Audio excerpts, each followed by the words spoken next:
A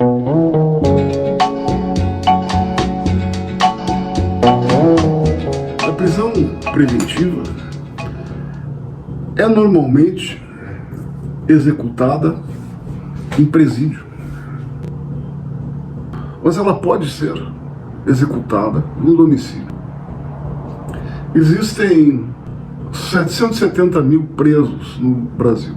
Desses, 250 mil são presos provisórios, ou seja, presos que não receberam ainda uma sentença condenatória.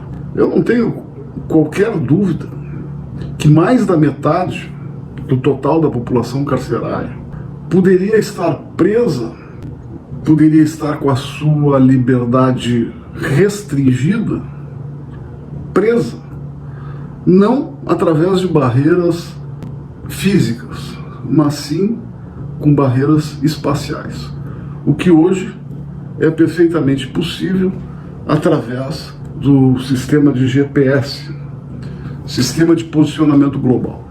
Aqueles que sustentam que a prisão preventiva não pode ser cumprida no domicílio, dizem que ela pode ser cumprida no domicílio, mas só nos casos do artigo 318 do Código Penal, em seus 4 incisos, que trata dos maiores de 80 anos, de uma pessoa extremamente debilitada, imprescindível para cuidados especiais, de pessoa menor de 6 anos, gestante a partir do 7º mês.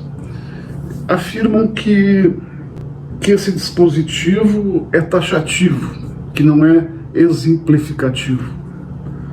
E sustentam isso com base no parágrafo único, que diz que para a substituição da preventiva por prisão domiciliar, o juiz exigirá prova idônea dos requisitos estabelecidos nesse artigo. Ora, para a substituição, nesses casos, o juiz exigirá prova idônea dos requisitos estabelecidos nesse artigo. Para outros casos, será outra prova. Esse dispositivo não está dizendo que a substituição só cabe nesses casos. Não. Ele está dizendo que nesses casos o juiz exigirá prova idônea. E há um segundo motivo pelo qual é possível concluir que o dispositivo é exemplificativo. Na interpretação das normas de processo, se aplica o princípio do favor-rei. E o favor-rei significa o quê? Significa que as normas de processo, por serem normas de garantia, elas todas devem ser interpretadas no sentido da liberdade do acusado. Então, esse artigo 318 deve ser interpretado no sentido da liberdade, ou seja, ele é exemplificativo e não taxativo. O segundo argumento que utiliza é que o artigo 319 também seria taxativo. O artigo 319 do Código de Processo Penal, ele arrola as medidas cautelares diversas da prisão, as medidas cautelares não prisionais. Afirmam que esse dispositivo é taxativo, que o juiz não pode criar uma medida cautelar não prisional que não esteja prevista nele, porque o juiz não teria poder geral de cautela.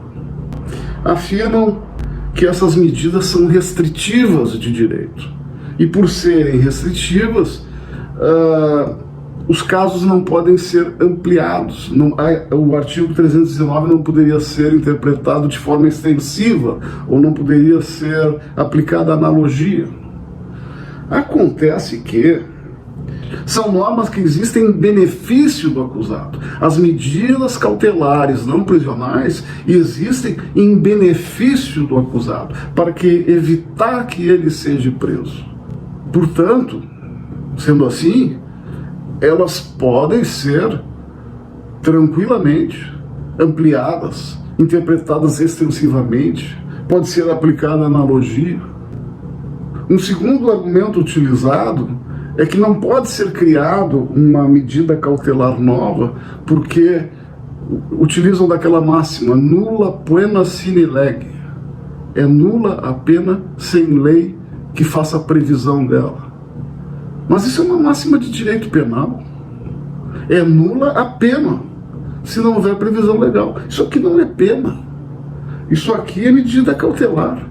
Não se aplica princípios de direito penal ao direito. Você não pode importar princípios de direito penal ao direito processual penal. São duas relações jurídicas, a material e a adjetiva, completamente distintas.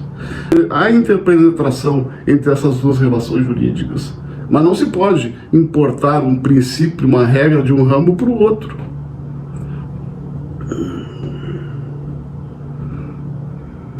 A possibilidade do juiz determinar o cumprimento da prisão no domicílio tem relação com dois princípios fundamentais de direito cautelar. Esses dois princípios estão no artigo 282.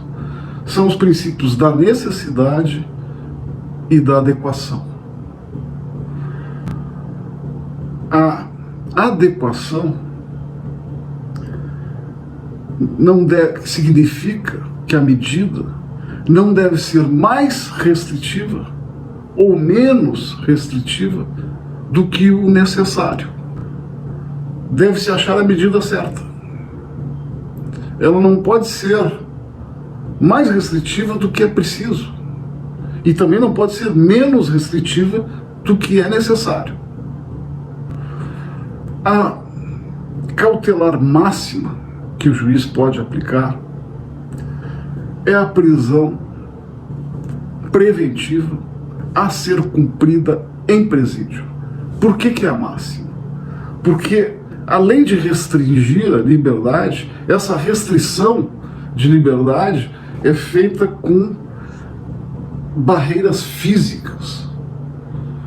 Barreiras em que o preso, mesmo que queira, ele não vai conseguir ultrapassar.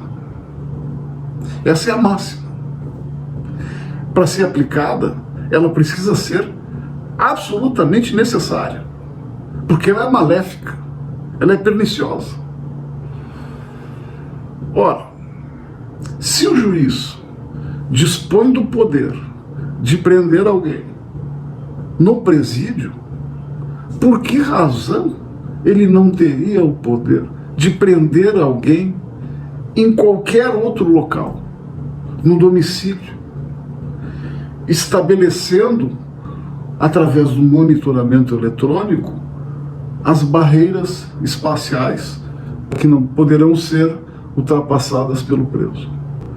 É aquela regra, e que se aplica ao direito cautelar. Quem pode mais, pode menos. Se o juiz pode mandar prender em presídio, ora, pode mandar prender em casa. Foi feita então toda uma interpretação para dizer que é possível o cumprimento da prisão preventiva em casa. Mas eu não precisava tudo isso. O Código de Processo Penal é expresso em permitir a medida cautelar de cumprimento de prisão provisória em casa, de prisão cautelar em casa. Artigo 309. São medidas cautelares diversas da prisão. Para quem entende prisão como presídio, então, são medidas cautelares diversas da prisão. Inciso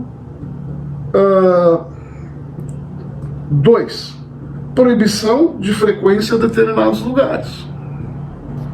Inciso 9. Monitoração eletrônica. Ora, o juiz pode aplicar medida cautelar diversa da prisão, para quem entende que prisão é presídio, fazendo o quê? Proibindo a frequência da rua. Fica só em casa.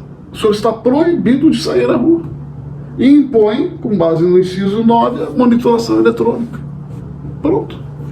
É uma medida cautelar. diversa da prisão, para quem entende prisão como sendo presídio. Simples. Todo o dito não significa que a prisão preventiva possa ser sempre cumprida em casa. É apenas em alguns casos. Se há risco de fuga, evidentemente, a prisão domiciliar não se presta. Se o acusado está prejudicando, perturbando a instrução criminal, a instrução do processo, depende de que forma ele está prejudicando. Em muitos desses casos é possível a prisão domiciliar. E se há risco se há risco do acusado solto praticar novos crimes, depende também. Depende de quais tipos de crimes. Depende do nível de periculosidade do acusado. Então, essa interpretação de que a prisão preventiva, provisória, pode ser executada no domicílio com o sistema GPS, com barreiras espaciais, essa interpretação é totalmente viável. E colabora para reduzir a superlotação dos presídios. A gente deve ter sempre em conta que os presídios que têm, em tese, uma função educadora, todos sabemos, isso é ficar dizendo óbvio, que aquele que passa uma estadia no presídio, ele, na melhor das hipóteses, ele sai igual. Na maioria das vezes piora, se torna um criminoso pior. Então, a prisão deve ser evitada, porque ela é um mal.